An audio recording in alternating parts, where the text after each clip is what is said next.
Hello to everybody. Today we are going to talk about Geoffrey Chaucer. Geoffrey Chaucer is considered to be the father of English literature. Let's see why. Remember that Anglo-Saxon literature, like Beowulf poem for example, had been just oral. And now we can draw the conclusion that Chaucer was the first author to write his works in English. He obviously influenced the development of the English language by writing in English and not in Latin or in French, for instance. Chaucer was born in London around the middle of the 14th century. Remember that in medieval England, most people were illiterate. This meant that they couldn't read or write. For this reason, for example, the church, the Gothic church, the many churches in England were characterized by the presence of many stained glass windows, typical of Gothic churches, or wall paintings that depicted the Bible stories. This because they wanted to help the congregation follow the biblical message and the biblical stories. Those who were particularly lucky were educated people who could learn French and Latin. French because that was the language of the court, therefore used for literary works, and Latin because that was the language of the church. Chaucer was lucky enough to get an excellent education. He came from a rich family of merchants, therefore he had the possibility to get a good education, to go to school and to learn French and Latin. He also did lots of jobs, among which, for example, he became a diplomat, and this gave him the possibility to travel a lot around Europe. And that was essential to open up his mind to English and European society and culture. Now, let's talk about his work, the Canterbury Tales. What is the Canterbury Tales? The Canterbury Tales is a long narrative poem. Narrative poem means that it tells stories, but in verses. Therefore, this work is a combination of verse and prose.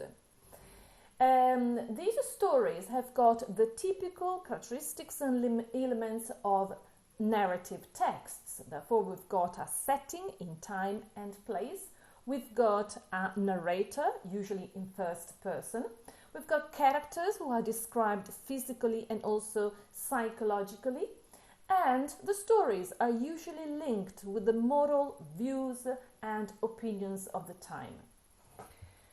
The Canterbury Tales is therefore a collection of poems, a collection of stories, because it tells the story of 30 pilgrims who are walking from London to Canterbury. And they are going to Canterbury because they are going on a pilgrimage to the shrine of St. Thomas Becket in the Canterbury Cathedral. So en route, so during the journey, they engage in a storytelling competition. The competition was launched by the innkeeper, the owner of the inn, taverna, the Tabard Inn, who said that who told the best story would win a free meal at the Tabard Inn. Therefore, the work becomes a collection of stories. Every story is told by the pilgrim on their journey to Canterbury Tales. The work is not finished, so when Chaucer died, the work remained unfinished. But this is not just a simple story. It's also a kind of big portrait, ritratto. It's also a kind of very deep comment on English society at that time, during the Middle Ages.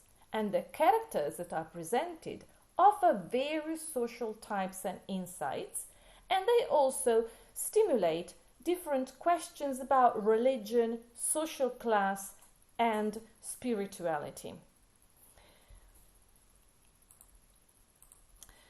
The structure is made up of a general prologue where the pilgrims are introduced. So we've got a description of every pilgrim who participated to this journey to the Canterbury Cathedral. And then we've got the beginning of the storytelling. So every pilgrim starts to tell his story. We have to remember that storytelling and oral tradition had always been very important in England. Telling tales is an expression that we still use today in English when small children, for example, tell little lies or things that aren't true. And before the arrival of the printing press, la stampa, tale telling existed in every community. For example, ballads were particularly popular at the time, and they were just orally transmitted. People enjoyed oral tradition, also because many of them were illiterate.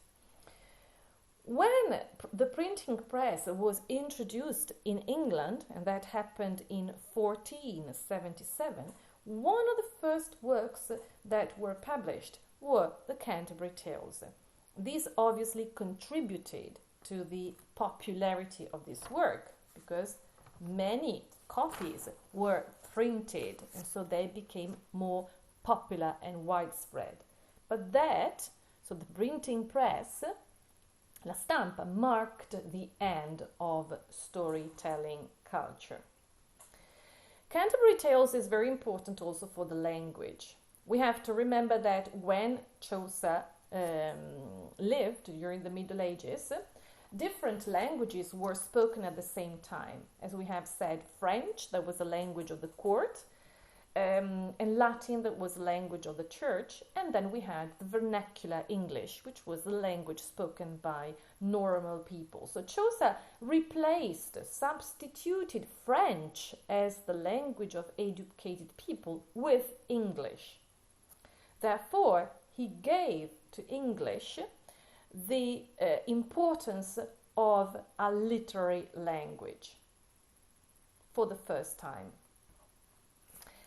Characterization is also very important in this work because Chaucer was able to give detailed physical description and to show how these physical description were related, connected in some way to the personality of each character.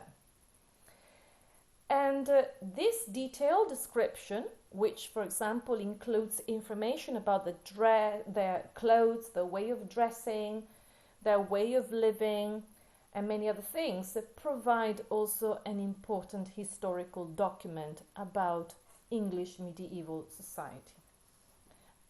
During his time, society was divided into a hierarchy, in una gerarchia. Usually there were three states: the military class, the clergy or religious class, and then the noble or the laity. Also, Chaucer divides his pilgrims in these different classes, in these different groups, but for the first time he gives us examples from one of the growing classes which started to grow, to become important in this period. That was the middle class, la classe borghese, the new class made up of bankers, merchants, shop owners, so people who were not rich on a family basis because this richness was inherited through their families, but people who had become rich because of their own skills, of their own abilities, because of their own hard work and their own inventiveness. Therefore, we can say that Chaucer followed partly the three orders of society. He started with two characters belonging to the aristocracy. He continued with characters from the clergy, but then he introduced characters that wouldn't fit into any of the three orders. And these characters that wouldn't fit, che non stavano dentro queste categorie, were the characters from the middle class. What was the purpose of a pilgrimage in medieval times? People went on a pilgrimage for different reasons, because of religious and spiritual reasons, because of religious motivations, but also for just as a holiday, just because they wanted to travel, because they liked traveling. So not just to demonstrate their faith, not just to atone, espiare sins, not just to give thanks to God, but sometimes also to socialize, to meet people.